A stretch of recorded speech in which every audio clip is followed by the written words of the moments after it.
Olá, bem-vindos ao maravilhoso mundo do direito constitucional. O meu nome é Júlio César Hidalgo, estamos aqui para mais uma aula online do Aprova. E nesta aula o assunto será direitos fundamentais. Mais precisamente, vamos falar do direito fundamental à propriedade. Isso mesmo, direito fundamental à propriedade. Se eu perguntar para você, quantas propriedades você tem? Exclusivamente suas. Não vai contar as da família, senão não tem tempo para pensar nisso tudo. Mas me diz você, quantas propriedades você tem? Talvez você vá dizer nenhuma, uma, duas, três, não sei. Mas na verdade eu diria que você tem muitas propriedades. Por quê? Ora, essa tela onde você está assistindo aí, esse computador, ou esse tablet, ou esse celular, ou você colocou a imagem na sua TV, essa TV, esse tablet, esse celular, esse computador, é seu? Se é seu, é sua propriedade. Se é seu, é sua propriedade. A roupa que você está vestindo é sua propriedade. Então veja, quando nós falamos em direito à propriedade, quando na verdade a Constituição, no seu artigo 5º, inciso 22, diz que é garantido o direito de propriedade, e só para ressaltar, para lembrar você, nós estamos trabalhando aqui o artigo 5º da Constituição Federal, que lá no seu inciso 22 diz que é garantido, é assegurado o direito de propriedade. Quando a Constituição diz isso, primeiro, ela está abrangendo todos os tipos de propriedades, sejam bens móveis, como por exemplo, o seu celular é um bem móvel, aquele bem que pode ser transportado sem alterar as suas características, seja um bem imóvel, como é por exemplo o aras que você tem ou o hotel que você possui, que é um bem imóvel, já que não pode ser transportado sem alterar as suas características, seus semoventes. Que é? Semovente. Que é isso, Hidalgo?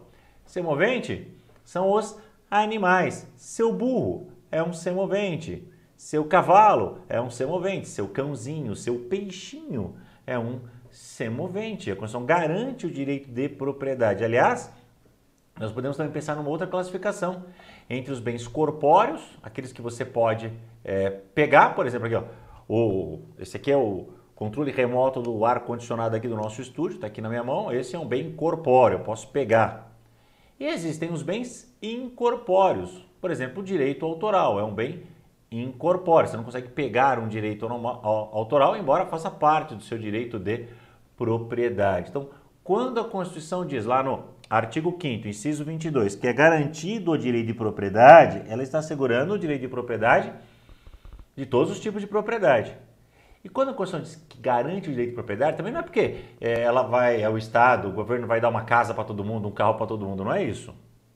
Garante que você possua e use com exclusividade os seus bens, sejam eles bens móveis, imóveis, semoventes, corpóreos ou incorpóreos, não importa. E o Estado vai proteger esse direito de propriedade.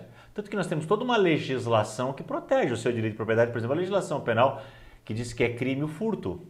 Você tem órgãos para proteger isso, órgãos públicos para proteger isso, como por exemplo a polícia, o poder judiciário. Então a ideia é que o direito de propriedade é um direito fundamental protegido pelo inciso 22 da Constituição.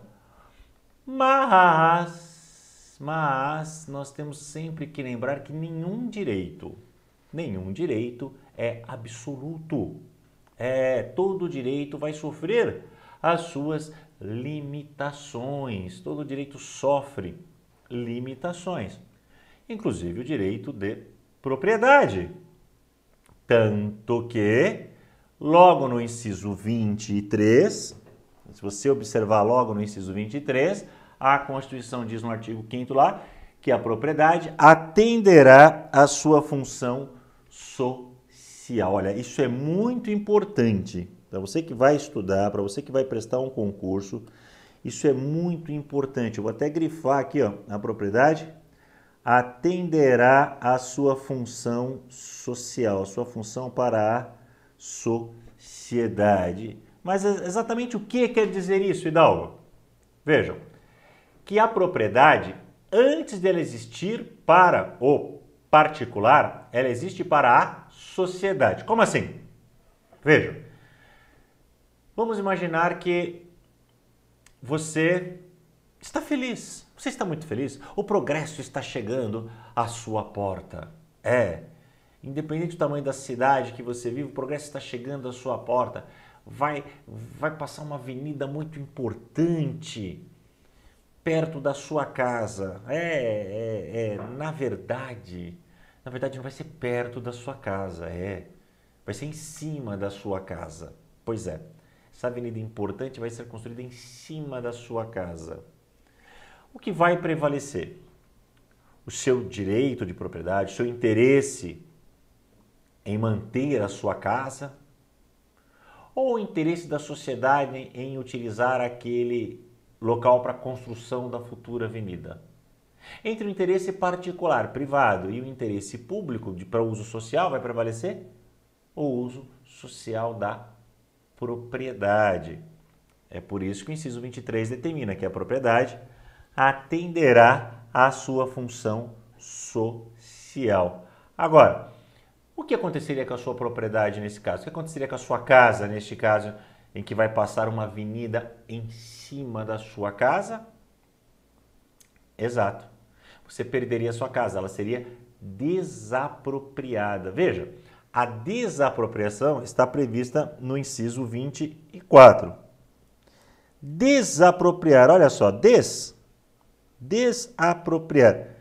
O que vem a ser desapropriar? Tirar a propriedade. Isso é o desapropriar, o tirar a propriedade. Então, a desapropriação é a perda da propriedade, é a transferência compulsória da propriedade. Agora, você não ficaria na Rua da Amargura por causa de uma avenida, não. Porque a desapropriação, obrigatoriamente, ela vai gerar o direito a uma indenização, isso mesmo. A desapropriação gera direito à indenização. Agora, cuidado, muito cuidado com uma coisa chamada folclore, lenda. A lenda. Você conhece a loira do banheiro? Já ouviu falar da loira do banheiro? Quem conhece sabe do que eu estou falando. É uma lenda urbana, que um fantasma aparecia no banheiro da escola. Se você falasse palavrão 3 vezes ou desse descarga 3 vezes, sei lá, tinha todo um ritual para isso. Quem não conhece vai procurar no Google, loira do banheiro. É lenda. Assim como é lenda que a desapropriação paga pouco, ou não paga, ou demora para pagar. Se você já ouviu falar isso, esqueça. Isso não é bem assim. Não é bem assim. É o que eu posso te dizer agora. Por que eu sei que não é bem assim? Porque o inciso 24 da Constituição diz que a indenização, em virtude, em decorrência da desapropriação, ela tem que ser justa, ou seja, se sua casa vale 500 mil reais, sua casa está avaliada no valor de mercado em 500 mil reais, você tem que receber aproximadamente este valor de 500 mil reais, ela tem que ser justa. E dá algo, e se eu não concordar, e se eu acho que minha casa vale mais? Bom, aí neste caso, o proprietário pode ingressar com uma ação na justiça pedindo que a justiça reavalie o seu imóvel. Mas a regra é que a indenização tem que ser justa, tanto que, se não for justa, o proprietário pode ingressar com uma ação na justiça pedindo que seja paga a ele uma indenização justa. A outra coisa, a indenização ela tem que ser prévia, ou seja, antes da desapropriação ocorrer, o proprietário tem que ser indenizado. Na verdade, então, o ritual não é desapropriar e depois indenizar. É indenizar e depois desapropriar. Então, ela tem que ser justa, prévia e importante, em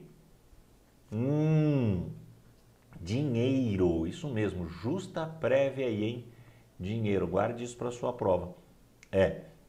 Eu poderia brincar com vocês assim, tem que ser em dinheiro, não pode ser em ticket de refeição, vale transporte ou coisa parecida. Realmente não pode. Tá? Mas, Hidalgo, a indenização da desapropriação deve ser sempre em dinheiro? Olha, pessoal, muito cuidado com esses termos, né? O sempre, o em qualquer caso, em nenhum caso, nunca, jamais, somente. Por quê? Porque se tiver uma exceção, a afirmação está incorreta. Quando você pergunta, a indenização tem que ser sempre em dinheiro? Eu vou te dizer, sempre não. Não é a parte das vezes. Na verdade, a indenização tem que ser em dinheiro, salvo os casos previstos na Constituição. Isso aí.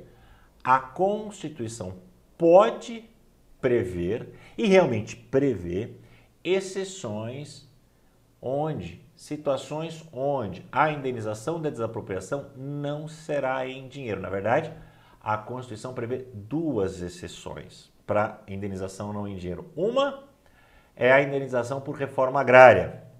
O pagamento é feito em títulos da dívida agrária, são resgatáveis em até 20 anos a partir do segundo ano. E também a desapropriação sanção, efetuada pelo município, daquele terreno, daquela área urbana subaproveitada ou não utilizada. Nesse caso, o pagamento é feito em títulos da dívida pública resgatáveis em até 10 anos. Mas fora os casos previstos na Constituição, então é importante, vamos grifar aqui, ó, os casos previstos na Constituição. Então, só a Constituição pode estabelecer exceções para a indenização da desapropriação que não seja em dinheiro. A lei não pode estabelecer estas exceções. E aí nós temos aqui, ó, o inciso 25, que já até apareceu aqui adiantadinho, que fala do uso da propriedade em caso de iminente perigo público. E o que vem a ser este uso da propriedade em caso de iminente perigo público? Veja, quando você está assistindo lá um filme policial, e normalmente é um filme dos Estados Unidos, um filme americano, é comum o policial estar em uma perseguição automobilística. Ele está lá perseguindo o bandido com seu veículo e de repente o veículo do policial capota, explode, pega fogo, cai no rio, mas ele pula e continua a perseguição, só que ele não tem mais carro. Então o que ele faz? Ele pega o primeiro carro que está passando, alto lá, polícia, e tira a pessoa de lá, entra e sai em perseguição de novo. E o filme continua. E o nosso policial brasileiro?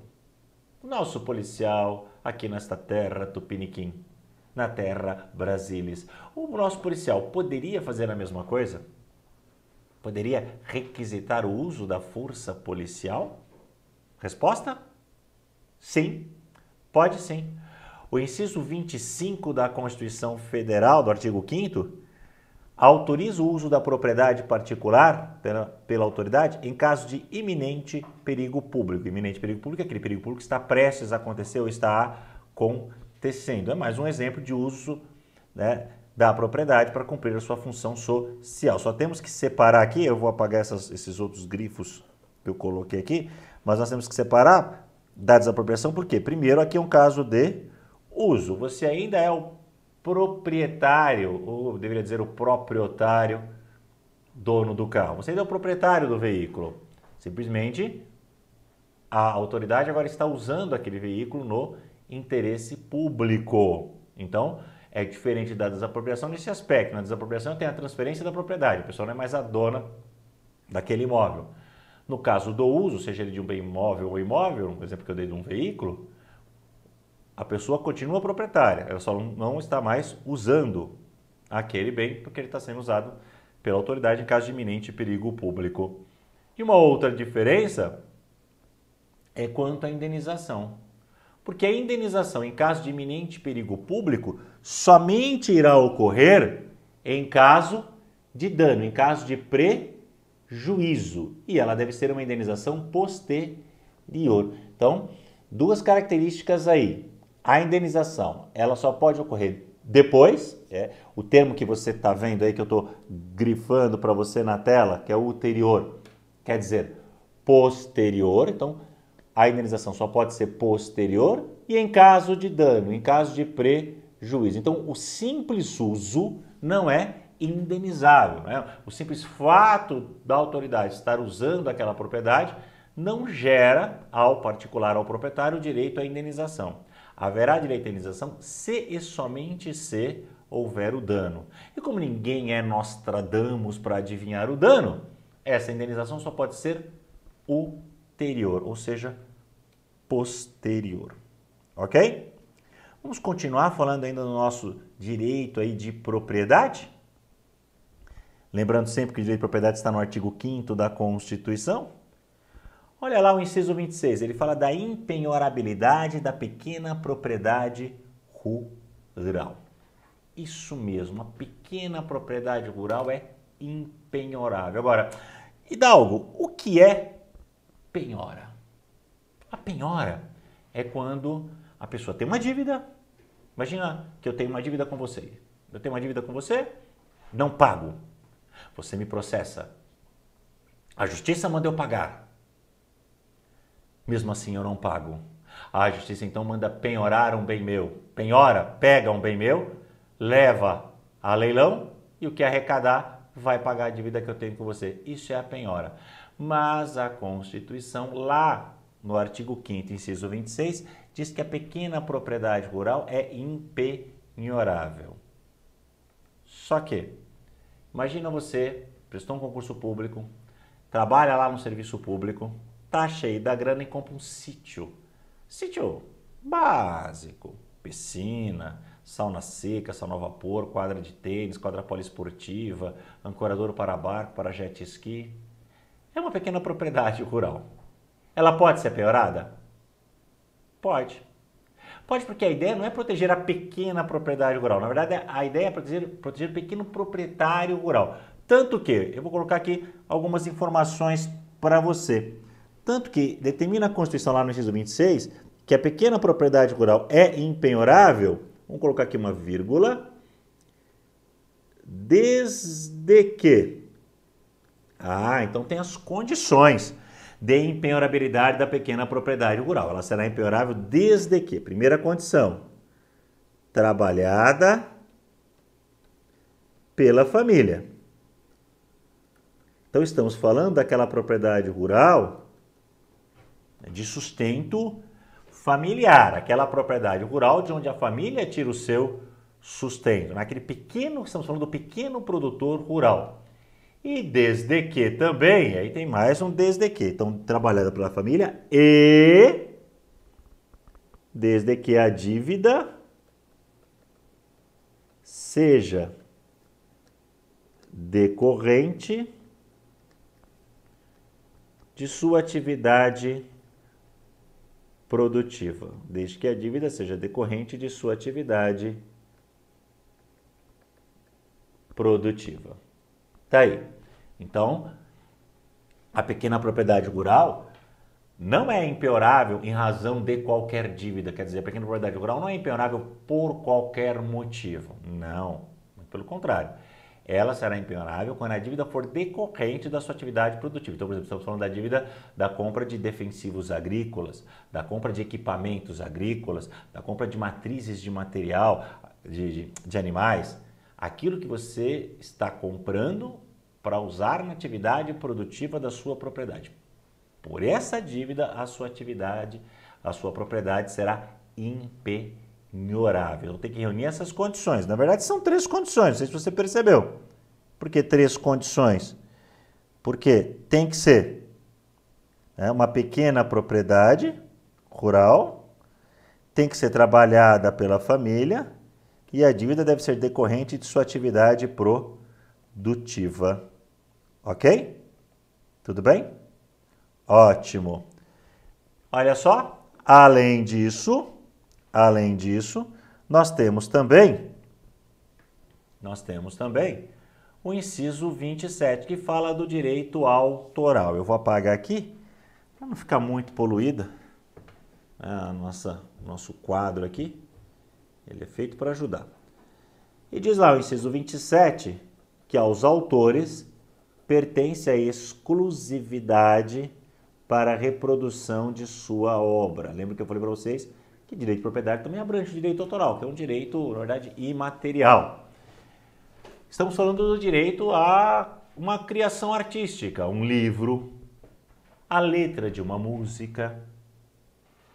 Agora, o direito de propriedade sobre um livro, sobre a letra de uma música, ele é permanente ou ele é temporário? Quer dizer, o autor ele vai ter esse direito de propriedade por toda a vida dele. Esse direito de propriedade para o autor é um direito vitalício. vitalício. Então, pelo tempo que o autor sobreviver, pelo tempo que o autor viver ou sobreviver, ele terá exclusividade na reprodução de suas obras. E só ele pode autorizar uma outra pessoa a reproduzir a sua obra. É vitalício. Agora, como dizia a vovó, ninguém fica para semente. Né? Um dia todo mundo vai. E o dia que o autor falece? E quando o autor morre?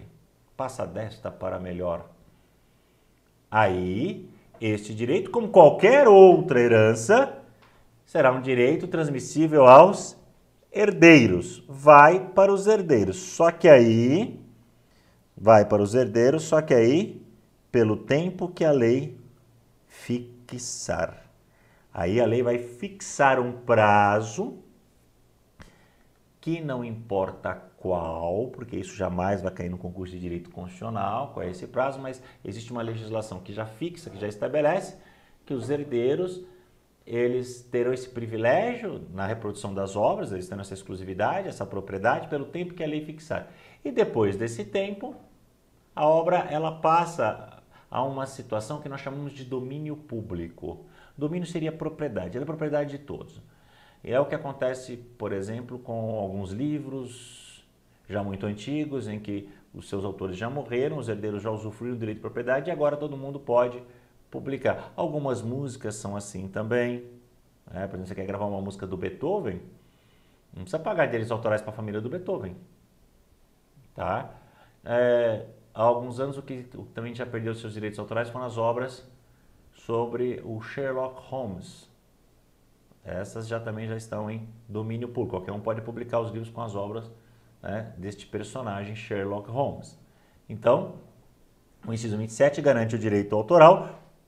Muito cuidado, olha para mim, muito cuidado para não confundir na prova o direito autoral previsto no inciso 27 com o direito de invenção. Porque o direito de invenção fala de um privilégio temporário. Agora, deixa eu corrigir uma coisa aqui, porque na verdade o direito de invenção está lá no inciso 29. Opa, vamos rabiscar aqui. Não ficou muito bonito, mas o importante é a informação correta para você, aluno da prova. O direito de invenção é um privilégio temporário. Então, quando a pessoa inventa, então temos que separar a criação artística do invento, coisas distintas, coisas separadas. Tá? A invenção é um privilégio temporário. Então, quando eu invento um produto, inventei uma máquina, eu, autor, teria um privilégio temporário. Por um certo tempo, somente eu poderei fabricar aquele produto, somente eu poderei fabricar aquela máquina, aquele utensílio, aquele instrumento. É temporário. Depois disso, qualquer um pode fabricar. Melhor exemplo para nós, eu acredito que seja o remédio genérico. O remédio genérico. O que é um remédio genérico? O que a gente chama de genérico? É aquele remédio sobre o qual o seu inventor já usufruiu do período de exclusividade na fabricação, então por um certo tempo só ele pôde fabricar. Agora esse tempo já se expirou e qualquer um pode fabricar. Eu acho que o exemplo mais comum aí de remédio genérico é o chamado AAS. O pessoal chama só de AS, mas na verdade AAS é o nome, né? Ácido acetil salicílico. Mas ninguém chega numa farmácia e fala assim, moço, me dá um AAS. Não, você chega na farmácia e pede um AS, mas está errado, o certo é AAS. Esse remédio, né, que começou a ser fabricado pela Bayer com o nome de aspirina, hoje é de domínio público. Só lembrando que a aspirina é a marca, isso é propriedade da Bayer. Agora o remédio, o princípio ativo, lá, o elemento químico AS, qualquer um pode fabricar e vender como remédio, tá bom? Continuando ainda no direito de propriedade, lá do artigo 5º, nós temos, aí sim, o inciso 28. O inciso 28, que fala da proteção às participações individuais em obras coletivas. A obra coletiva, como o próprio nome está indicando, é aquela que tem a participação de várias pessoas. É, por exemplo, uma peça de teatro, um filme, uma novela, uma apresentação de ballet ou de qualquer outra dança, um teatro. Essa é uma obra coletiva. Vejam, os participantes de uma obra coletiva, eles têm o direito de fiscalizar o aproveitamento econômico dessa obra. Isso quer dizer que eles devem ter acesso aos contratos referentes a essa obra, por exemplo, a novela, o contrato de exibição, de venda, e eles têm o direito de receber por essa participação em obras coletivas. Inclusive, se a novela é vendida, é reprisada, ele tem o direito de receber por esse aproveitamento econômico que está ocorrendo com esta obra. Assim como a participação em eventos esportivos, tá? Muita gente esquece, mas popularmente a gente às vezes vê lá o direito de imagem. A gente vê uma reportagem, principalmente no Brasil, dizendo que jogador de futebol não está recebendo direito de imagem, ou chamado direito de arena, né, do picadeiro. O atleta, quando o jogo é exibido, por exemplo, na televisão, ele tem o direito de receber por essa exibição. Assim como, lembrando que assim como também faz parte do direito de propriedade, a utilização da voz em eventos esportivos. Sabe o radialista, aquele que narra o jogo? Aquela narração é propriedade dele, faz parte do seu direito de propriedade. Então, o inciso 28 protege as participações individuais em obras coletivas. O inciso 28, que é o mesmo, também fala da proteção à reprodução da imagem e da voz humana, inclusive nas atividades desportivas, que eu já havia falado para vocês. O jogador que participa de um jogo, seja que modalidade for que seja televisionado, tem direito a receber por isso, assim como o radialista, que tem a participação da voz humana. E o inciso 28 também fala o quê? Da fiscalização do aproveitamento econômico das obras que criarem ou de que participarem os criadores, aos intérpretes e às respectivas representações sindicais e associativas. Então veja que o inciso 28 é bastante extenso, mas é importante, é extenso e é importante, porque fala do direito de propriedade, de participação nas obras coletivas, né? Veja aí quantas coisas nós temos aí na sua tela no inciso 28. Ok? Bom, e aqui encerramos mais uma aula de Direito Constitucional do curso à prova. Só lembrando você que aqui no rodapé dos nossos slides você tem o meu canal no YouTube, lá você tem acesso a vários vídeos do direito gratuitamente. Se precisar entrar em contato, se quiser entrar em contato, você tem aqui o meu e-mail e aqui o site do professor Júlio Hidalgo. Agradeço a sua atenção, bons estudos e até uma próxima oportunidade.